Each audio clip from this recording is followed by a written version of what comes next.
The rhythmic hum of the generators aboard the Poseidon 7 deepwater platform was the constant soundtrack to my life, 4 weeks on, 4 weeks off. Out here in the Gulf of Mexico, hundreds of miles from the Texas coast, the world shrinks down to steel decks, labyrinthine pipes, the vast and different expanse of the ocean, and the faces of the crew, my surrogate family during these long rotations. I'm Mark, an offshore engineer. My job demands precision, vigilance, and understanding of immense pressures, both physical and metaphorical. There's a brutal honesty to it. One mistake, one miscalculation out here, and the consequences are immediate, catastrophic. Maybe that's why I crave the opposite onshore. Stability, predictability, trust. My life back in Houston with Jessica, my wife of 5 years, was supposed to be that anchor. Our neat suburban house, her steady job teaching elementary school, the comfortable routine we'd built, it was the counterbalance to the inherent risks and isolation of my work.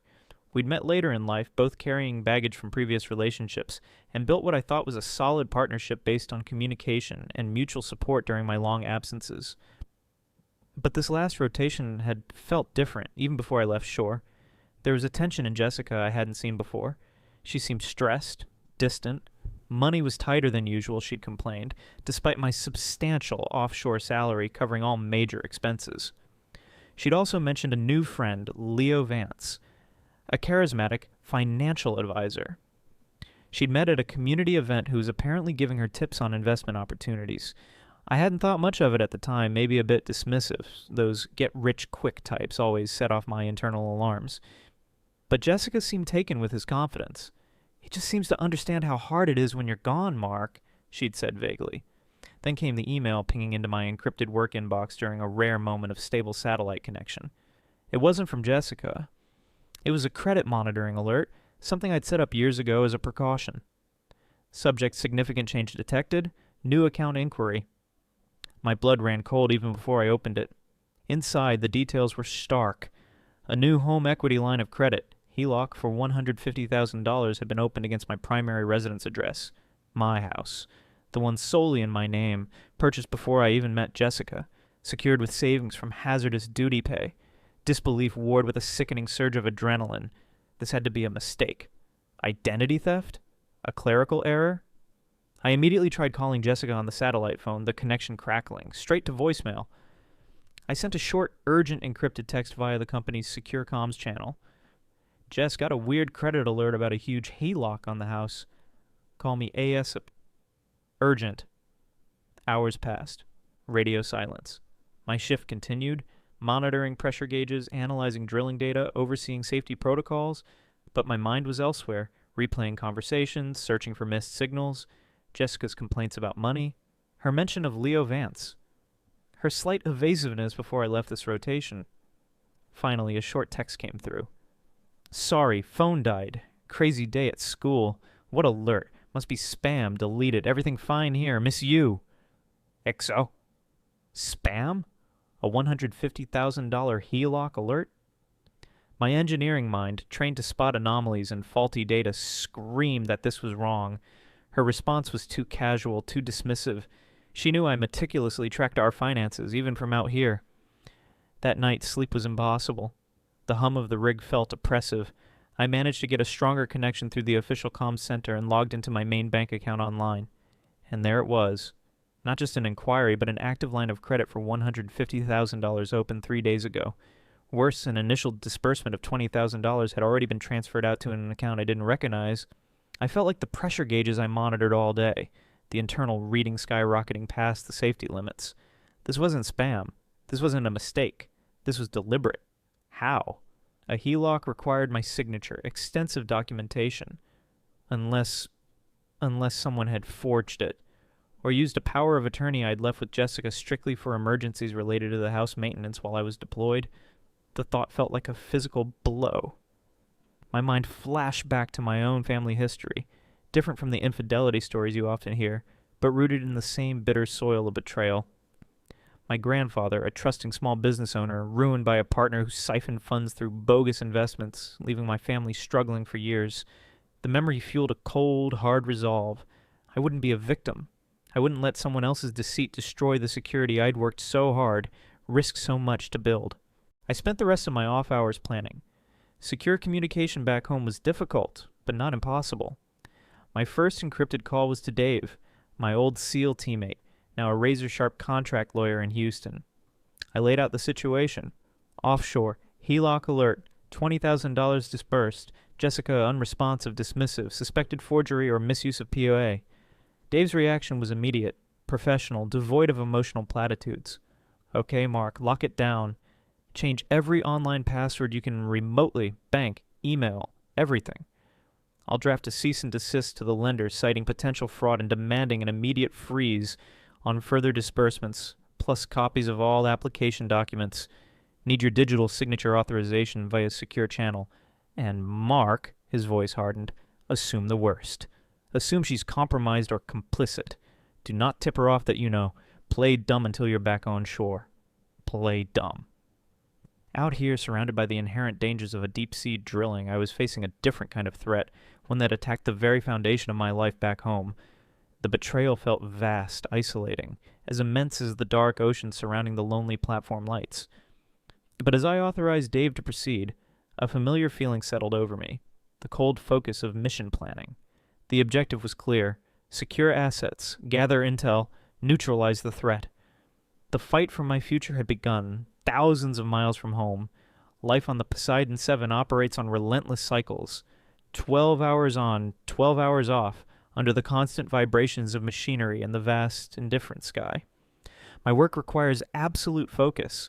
A single misread gauge or overlooked protocol out here can have catastrophic consequences. But in the stolen moments during my off shift, hunched over a terminal in the cramped communications room with its notoriously slow satellite uplink, my focus shifted entirely to the disaster unfolding back home. Dave, my lawyer buddy, moved fast. Within 36 hours, he'd sent encrypted scans of the HELOC application documents the lender provided, under threat of immediate legal action regarding potential fraud. Staring at the pixelated image of my purported signature on the screen, thousands of miles away, felt surreal. It was close, unnervingly so, but undeniably wrong. The angle of the K in Mark, the loop on the T. Subtle deviations only I would recognize, but clear proof of forgery. They hadn't even tried to use the limited power of attorney I'd left Jessica for house emergencies. They had simply faked my signature outright. And the details within the application, sickening. The stated purpose was home improvements, listing LV Contracting as the intended recipient of initial funds. LV Contracting, Leo Vance. It wasn't even subtle. The initial $20,000 disbursement had gone directly to an account linked to Vance's business name. This wasn't just Jessica being foolish. This was calculated theft, orchestrated by her lover, using my house as collateral. Dave confirmed the lender had placed a temporary administrative freeze on further disbursements pending investigation, thanks to his quick action in citing the likely forgery.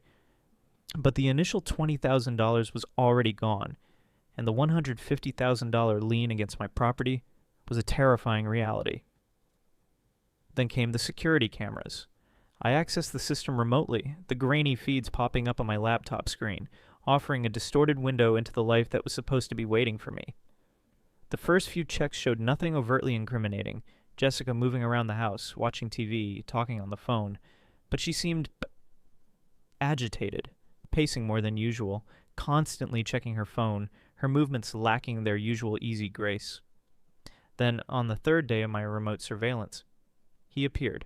Leo Vance letting himself in the front door with a key, calling out for Jessica like he owned the place.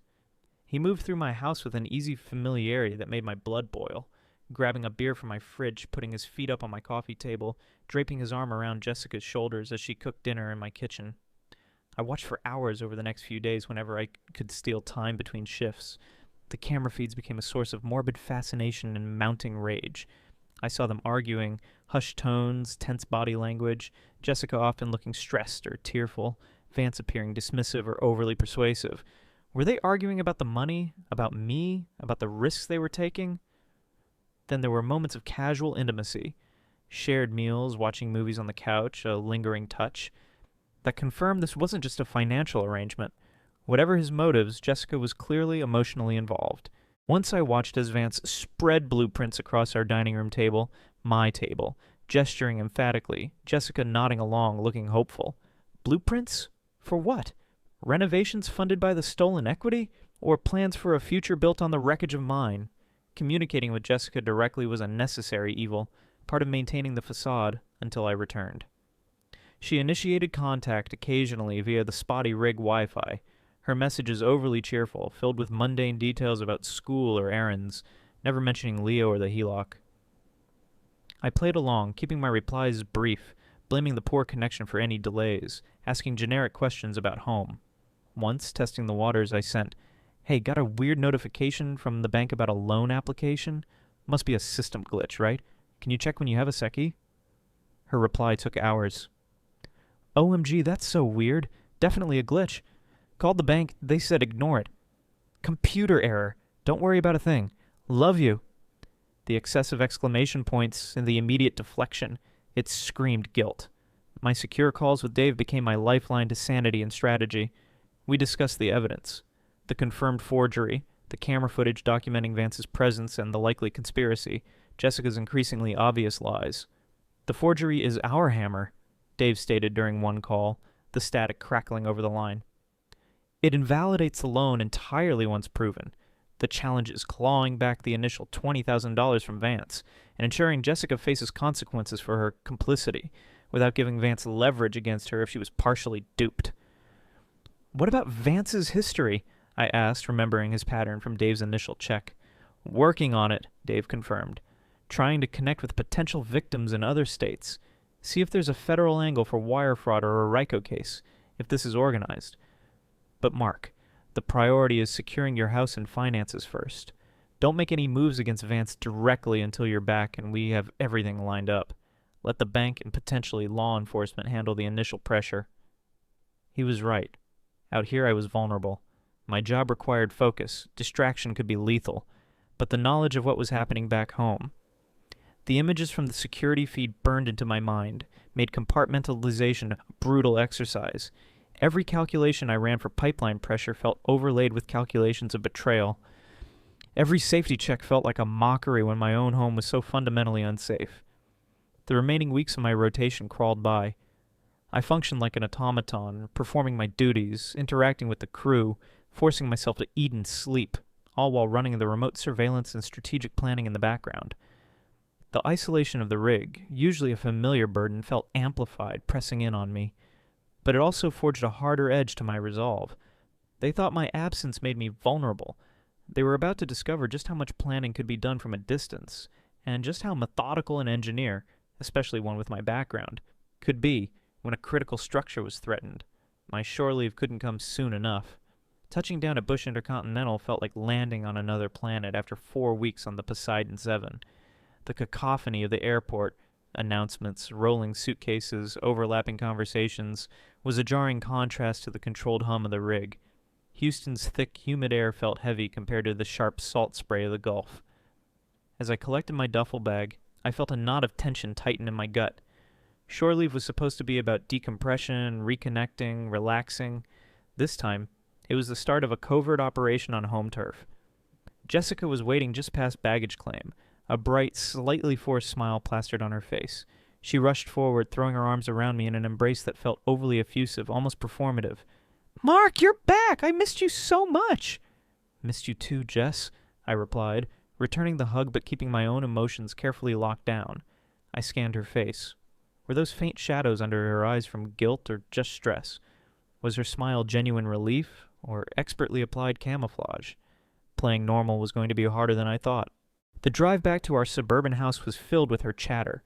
Updates about her teaching job, neighborhood gossip, complaints about a leaky faucet. She studiously avoided any mention of finances or major decisions, steering the conversation towards safe, mundane territory.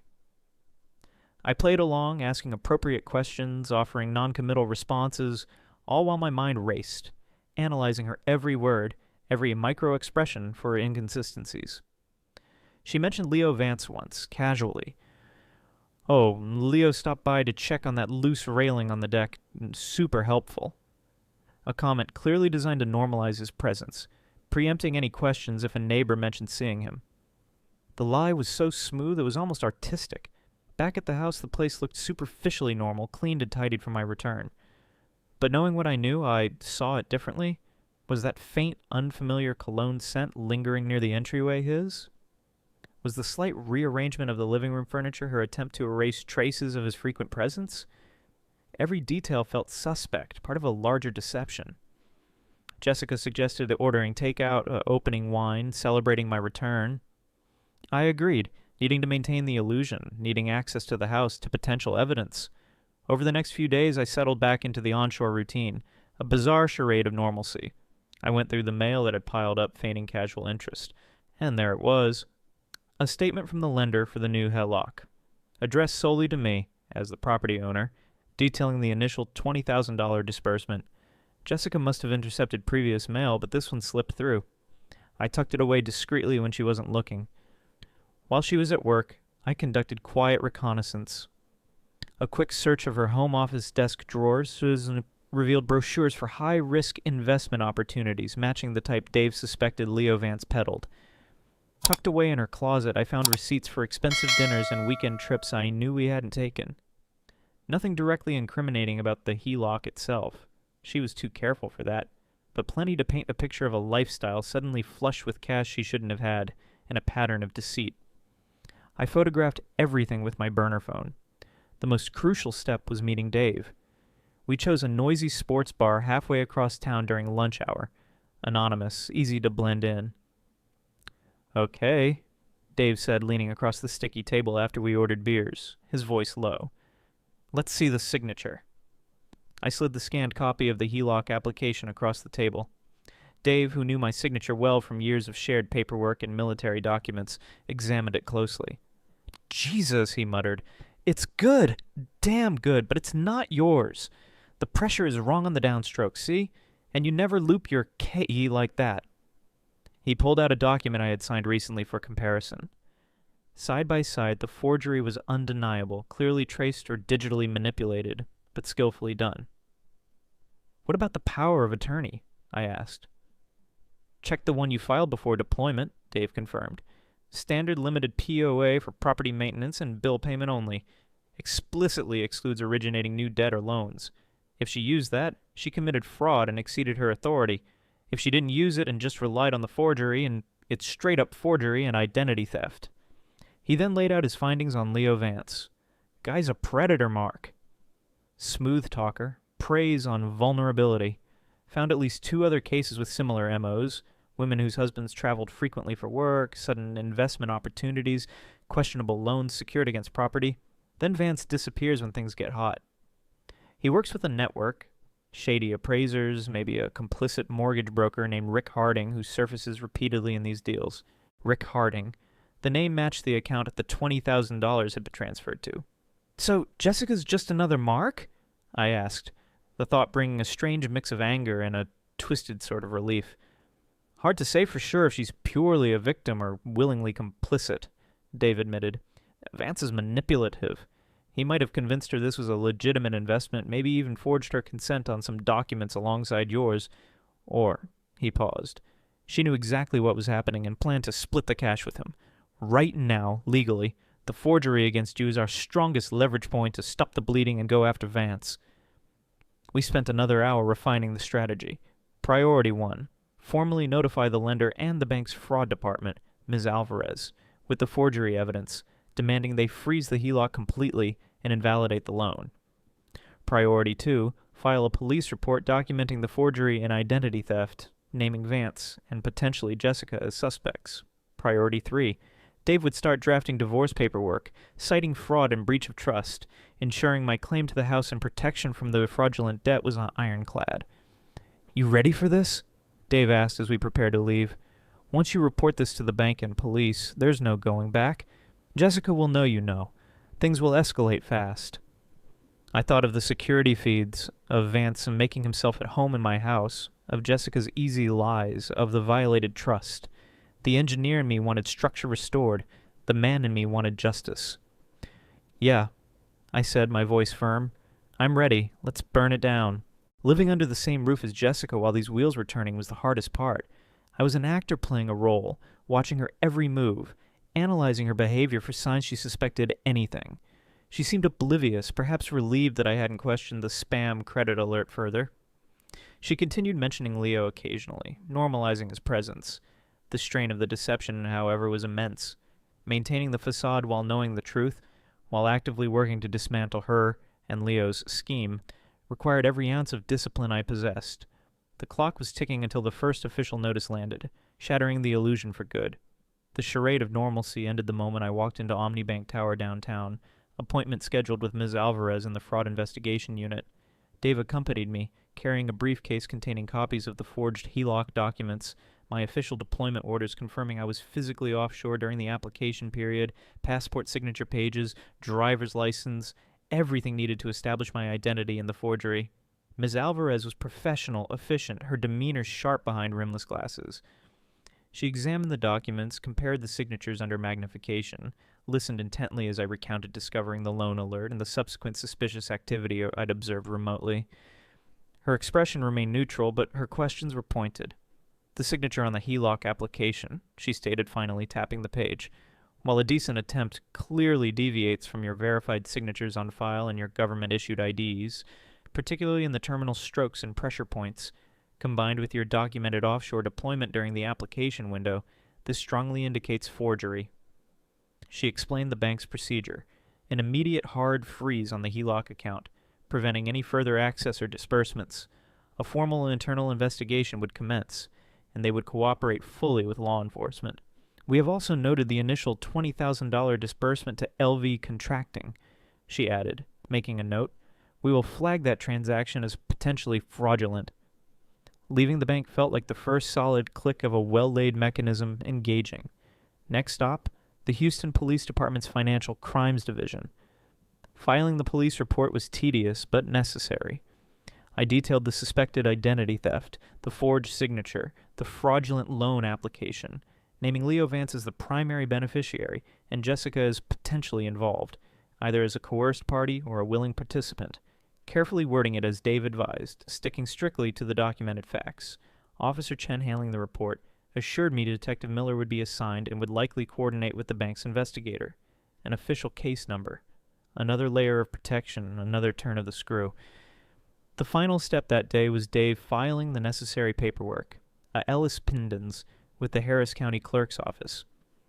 This placed a formal notice on my property's title, alerting any potential buyers or lenders to the ongoing legal dispute and fraud investigation, effectively blocking any attempt by Leo or Jessica to sell the house or take out further loans against it while the case was active. The trap was set. All legal avenues for them to profit further from their fraudulent loan were now closed. I didn't have to wait long for the fallout. 2 days later, my burner phone, previously silent, lit up with a barrage of frantic texts and calls from Jessica's number. Mark, what's going on? The bank froze the HELOC. Leo needs that money. Call me now. Ms. Alvarez from Omnibank called asking crazy questions. Did you do this? Why? We need to talk. Leo is freaking out. He says you'll ruin everything. Call me back. As Dave instructed, I ignored them all. No response, no engagement. Let her panic. Let her assumptions fill the void. Let her turn to Leo for answers he couldn't provide without incriminating himself further. Through the security cameras, which I still monitored occasionally from the temporary furnished apartment I'd rented, I saw the escalating tension. Leo Vance became a less frequent visitor. When he did show up, the interactions were visibly strained, arguments erupting frequently. Jessica looked increasingly worn down, alternating between tearful pleading and angry accusations directed at him.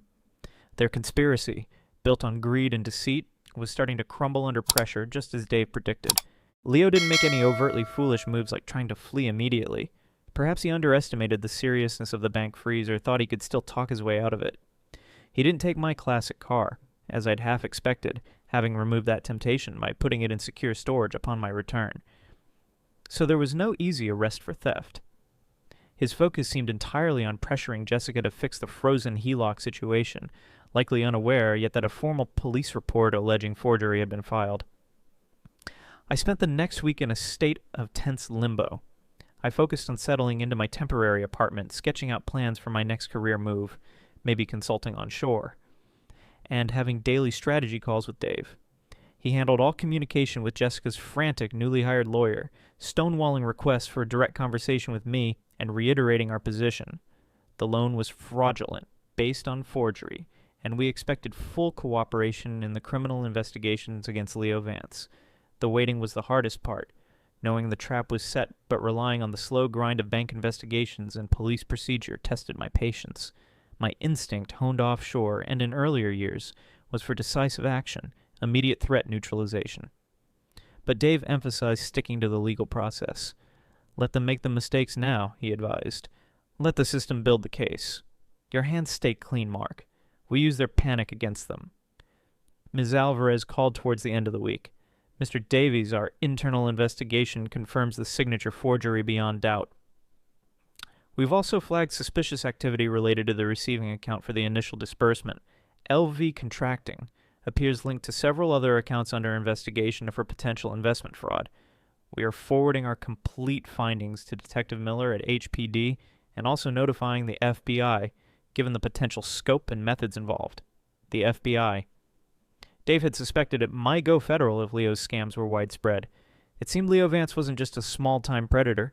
He was part of something bigger, or at least more prolific. The net wasn't just tightening, it was expanding. The consequences for Leo, and potentially for Jessica, depending on what she knew, were about to escalate significantly. The waiting game continued, but now, with the authorities fully engaged, the outcome felt less uncertain, the final reckoning more inevitable. The entry of the FBI elevated the situation from a messy domestic dispute involving fraud to a federal investigation with potentially far-reaching implications. Agents Rios and Miller were sharp, professional, and clearly familiar with the territory Leo Vance operated in. Our meeting at their downtown Houston field office was starkly different from the hushed tones of the bank's fraud department. Mr. Davies, Agent Rios began, opening a surprisingly thick file bearing Leo Vance's name. Vance has been on our periphery for some time, suspected involvement in multiple investment schemes, often targeting individuals perceived as vulnerable, elderly, recent divorcees, and yes, spouses of deployed military or frequently absent workers like yourself. His methods usually involve gaining trust, promising unrealistic returns on vague opportunities, and convincing the market to invest, or, as in your case, leverage assets, Agent Miller added. He often works with accomplices, appraisers, brokers, to facilitate the movement of funds. Your case, with the confirmed forgery on a home loan involving interstate banking, gives us concrete jurisdiction and solid evidence to move forward aggressively. I provided my formal statement detailing everything from Jessica's initial mention of Vance to the HELOC discovery, the forged signature, the security camera observations, and the pattern Dave had uncovered. I gave them access to the relevant camera footage and copies of all documentation. The involvement of Rick Harding as the recipient broker is also significant, Rios noted, referencing the name Dave had found linked to the initial $20,000 disbursement. Harding is a known associate of Vance and several other questionable deals we've monitored. They explained their next steps. Subpoenas for Vance, Harding, and Jessica's full financial records, interviews with other potential victims Dave had identified, forensic analysis of the forged documents. They also requested continued remote access to my home security feed, advising me to maintain minimal contact with Jessica and absolutely no contact with Vance or Harding, letting all communication flow through lawyers or law enforcement. The pressure cooker environment I'd remotely observed intensified. Jessica, according to updates from Dave, who was liaising with her attorney, was questioned extensively by both Detective Miller and later by agents Rios and Miller. Faced with the undeniable proof of the forgery, the frozen haylock, and the mounting evidence against Vance, her initial denials crumbled. Her lawyer eventually approached Dave with a proffer, an offer for Jessica to provide a full, truthful statement and potential testimony against Vance and Harding in exchange for consideration for leniency, possibly avoiding criminal charges herself if she could prove she was primarily a manipulated pawn rather than an active co-conspirator. The narrative presented was that Vance had preyed on her loneliness and financial anxieties, convinced her the HELOC was for a legitimate, high-return investment she could surprise me with, and handled all the paperwork, which she signed without fully understanding, trusting him completely. She claimed she never knew he forged my signature. "Do we buy it?" Dave asked me during a secure call. I thought about Jessica's behavior on the camera feeds, her initial easy lies to me. Maybe partially, I conceded. She might not have known the full extent of his scams. Maybe she didn't know he forged my name specifically, But she knew taking out a $150,000 loan against my house without my explicit consent while I was offshore was wrong. She was complicit, at least through willful ignorance and greed. Agreed, Dave said. But her testimony, detailing Vance's methods, his promises, identifying Harding's role, that could be invaluable for the FBI's broader case against both of them and potentially help other victims. Cooperating gives her the best chance of avoiding jail time, even if she still faces restitution and the complete loss of your marriage. We agreed, informing the FBI through Dave that while I wouldn't interfere with any potential criminal charges against Jessica, I wouldn't actively pursue damages beyond the terms of the divorce if she cooperated fully and truthfully with their investigation against Vance and Harding. With Jessica likely cooperating and the FBI tightening the net, Leo Vance started making mistakes. Harrison's PI, whom I had kept on retainer for discreet monitoring, reported Vance making inquiries about liquidating assets quickly and researching extradition laws. He contacted Jessica repeatedly, messages oscillating between threats and pleas, likely realizing she was his weak link. The endgame came swiftly. Armed with Jessica's testimony, corroborating bank records, evidence from other victims, and Harrison's surveillance data tracking Vance and Harding's recent movements, the FBI secured arrest warrants. Dave called me early one morning. "They got him," he said, satisfaction clear in his voice. FBI picked up Vance trying to board a flight to the Cayman Islands with a briefcase full of cash. Harding was arrested at his office simultaneously. They're facing federal charges: wire fraud, bank fraud, conspiracy, aggravated identity theft. Hearing the news brought a complex wave of emotions, relief that it was nearing an end, grim satisfaction that Vance and Harding would face justice, a lingering sadness for their complete and utter destruction of my marriage, and a profound sense of weariness. The fight had been long, consuming, waged from thousands of miles away, and then in the unsettling quiet of my temporary life back home. The conspiracy, born in the shadows of my absence, had finally been dragged into the harsh light of accountability. The trap I had helped set, sprung by the weight of their own greed and deceit, had closed decisively. Now all that remained was the final legal untangling and the long process of rebuilding my own life on a foundation I could finally trust, my own. The wheels of federal justice, once set in motion, ground forward with relentless efficiency. Faced with overwhelming evidence, the forged documents, Jessica's detailed testimony, bank records, corroborating accounts from other victims, unearthed by the FBI, Leo Vance and Rick Harding saw no viable path but plea bargains. Vance, as the mastermind, received a substantial sentence. Nearly 10 years in federal prison for conspiracy, wire fraud and bank fraud, and aggravated identity theft. Harding, the facilitating broker, got a lesser but still significant term.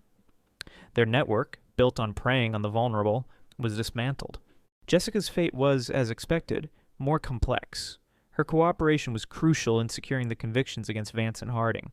She provided emails, voicemails, and testimony detailing how Vance had manipulated her, playing on her loneliness and financial anxieties, convincing her the HELOC was a legitimate investment, and assuring her he would handle all the complex paperwork, with the bank using the limited POA she'd naively granted for household matters, which he then clearly exceeded or used alongside outright forgery.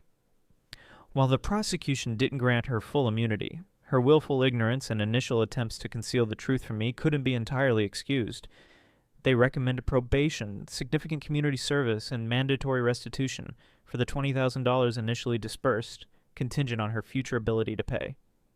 She avoided prison time, but her life was irrevocably altered, reputation shattered, financially destitute, estranged from me, and facing years under court supervision. Our divorce was finalized swiftly and cleanly in the wake of the criminal proceedings. The terms were simple. The fraudulent HELOC was declared null and void by court order, clearing my property and title completely. All remaining assets were divided according to pre-cohabitation ownership, meaning I retained the house and my independent savings and retirement accounts. Jessica walked away with nothing but her personal belongings and the heavy weight of her choices. There was no alimony, no further connection, just a clean, legal severance. I changed my number again, ensuring no further contact was possible. Around the same time, Ms. Alvarez from Omnibank confirmed the initial $20,000 loss would likely be recovered through court-ordered restitution from Vance and Harding eventually, though it would take time. The important thing was the fraudulent debt against my name and property was gone.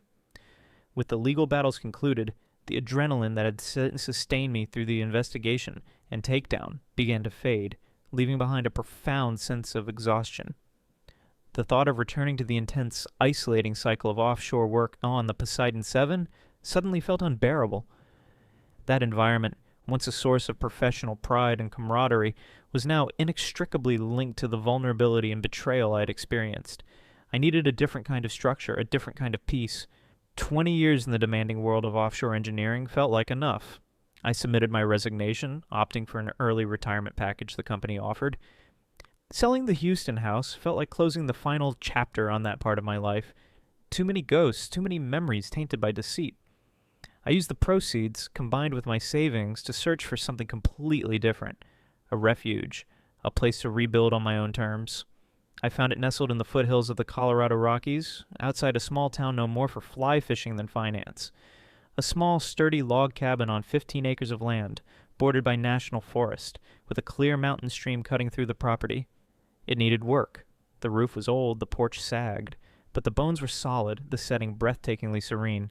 No neighbors within shouting distance, just aspen groves, pine forests, and the vast, quiet sky.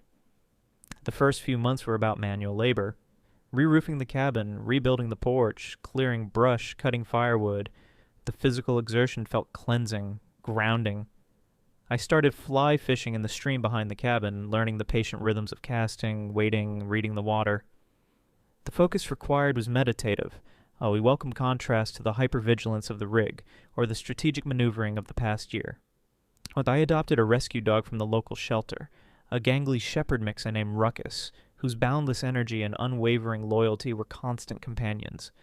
I took on occasional consulting work remotely, reviewing engineering plans, advising on offshore safety protocols, enough to keep my mind sharp and supplement my retirement income, but strictly on my own terms, my own schedule. My life became quiet, deliberate, defined by the changing seasons, the needs of the cabin, the company of my dog, and the simple satisfaction of self-sufficiency. One crisp autumn afternoon, a letter arrived with an unfamiliar return address from Corpus Christi, Texas. It was from a woman whose husband, a Navy sailor, had also been targeted by Vance and Harding's Highlock scam while deployed. She wrote that the FBI had mentioned my case as instrumental in bringing the perpetrators to justice and preventing their family from losing their home. "You probably don't realize it," she wrote, "but by refusing to back down, by fighting back when it must have felt impossible, you didn't just save yourself. You helped save families like mine. We'll never forget that." I pinned the letter next to the cabin's wood stove. Some scars I knew would never fully fade. The ease of trust I once possessed was gone, replaced by a cautious vigilance. But reading that letter, looking out at the quiet strength of the mountains surrounding my cabin, I felt something more profound than the cold satisfaction of revenge. It was the quiet hum of resilience, the knowledge that even after a catastrophic structural failure, it was possible to clear the wreckage and build something new, something solid, something true, on the foundation of oneself. And that felt like the only victory that truly mattered.